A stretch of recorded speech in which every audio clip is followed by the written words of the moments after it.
Que le système d'immigration au Canada n'a pas été adapté au 21e siècle.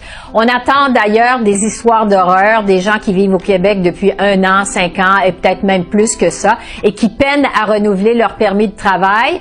Alors, en quoi ce que vous avez annoncé aujourd'hui va permettre de réduire les délais dans votre ministère? Bien, je pense, Esther, puis très bon point d'entrée. Ce que les gens s'attendent de nous, c'est qu'on règle nos affaires et qu'on modernise un système, comme je l'ai dit, qui n'a pas été adapté au 21e siècle. Les choses étant faites à la main, on a vu dans la foulée de la COVID des délais de traitement vraiment inacceptables. Puis derrière tout ça, il y a un être humain, parfois qui attend trop longtemps pour quelque chose de très banal, mais très important pour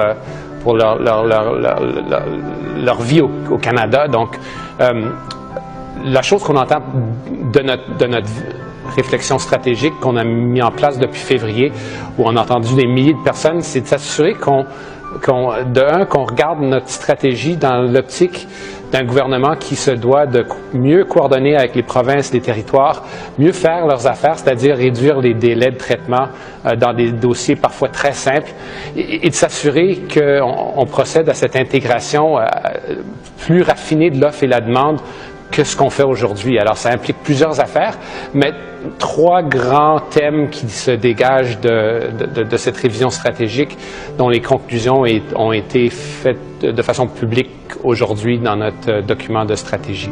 Oui, donc une meilleure coordination.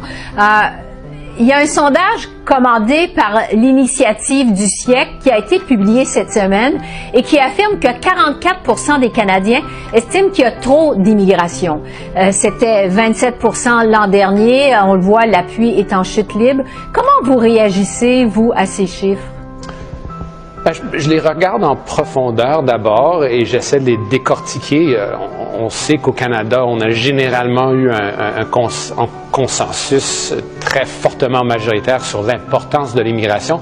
Ce que je tire de tout ça de conclusion, c'est ce que j'avais dit en introduction, plus ou moins, c'est-à-dire qu'on doit mieux s'organiser. Puis les Canadiens ne sont pas contre l'immigration, mais ils sont contre cette façon de faire ça de façon désordonnée. Sachez, évidemment, on va chercher des gens qui sont brillants à l'étranger, qui viennent la plupart pour des raisons économiques, mais on a de la difficulté à arrimer l'offre et la demande. Une personne qui aurait été médecin dans son pays ne peut plus l'être au Canada. C'est un exemple typique, mais il y en a bien d'autres. Et le travail de coordination, c'en est un d'intégration aussi. Donc, mieux d'intégrer, mieux de prendre en ligne de compte les besoins de logement, les besoins en soins de santé. Ça ne veut pas dire pour autant qu'on prend moins de monde, mais qu'on s'organise mieux. Alors, la réflexion qu'on a eue au sein du cabinet, au sein de mon gouvernement et de mon ministère, c'est de regarder ces données, regarder les sondages qui sortent, puis de répondre aux questions et aux préoccupations des Canadiens. Ce n'est pas une plaidoirie contre l'immigration, mais plutôt une plaidoirie pour une immigration qui est plus réfléchie et mieux coordonnée, notamment avec les provinces. Au mois d'août dernier, on se rappelle que vous avez rejeté l'idée de réduire les cibles en immigration d'ici 2025. Vous avez dit que vous ne voyez pas de scénario où ça se produirait. On sait que vous allez publier vos nouvelles cibles demain. Est-ce qu'il y a un risque de perdre l'adhésion des Canadiens face à l'immigration si vous maintenez vos cibles, justement? Moi, il y a toujours un risque, hein, et je suis évidemment très préoccupé.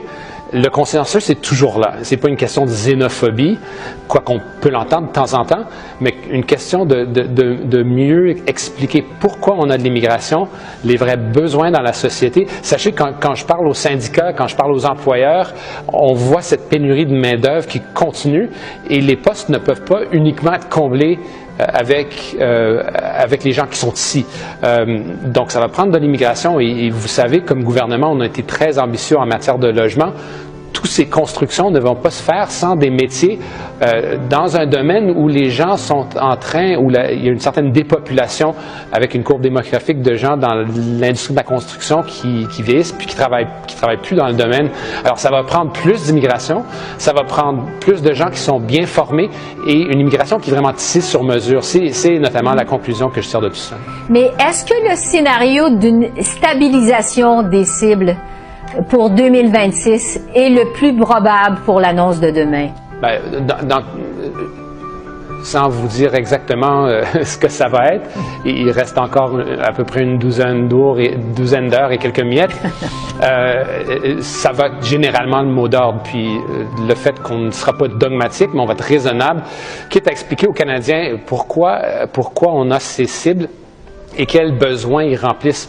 Sachez, dans ces sondages, aussi raffinés soient-ils, on ne pose jamais la question si les gens désirent voir diminuer le PIB ou si les gens veulent accroître la pénurie de main-d'œuvre. C'est jamais une question qui est liée. Il faudrait quand même commencer à lier ces enjeux-là parce que l'augmentation de notre PIB ne s'est pas faite et s'est faite presque uniquement à cause de l'immigration et c'est quelque chose qui va perdurer. Alors, qui dit diminution des paliers et des niveaux dit diminution du PIB avec des conséquences désastreuses. J'ai des préoccupations qui sont générationnelles et pas nécessairement électorales dans cycle de 4 ans, mais des cycles vraiment de 30 ans où on voit moins de gens dans la population active qui supportent des gens qui sont à la retraite. Alors, si on attend trop longtemps, on va avoir effectivement une crise au niveau de notre société dans les soins de santé où les gens s'attendent à des soins de première classe. Oui, parce que en attendant de voir votre annonce de demain, il y a des économistes qui affirment que vous devriez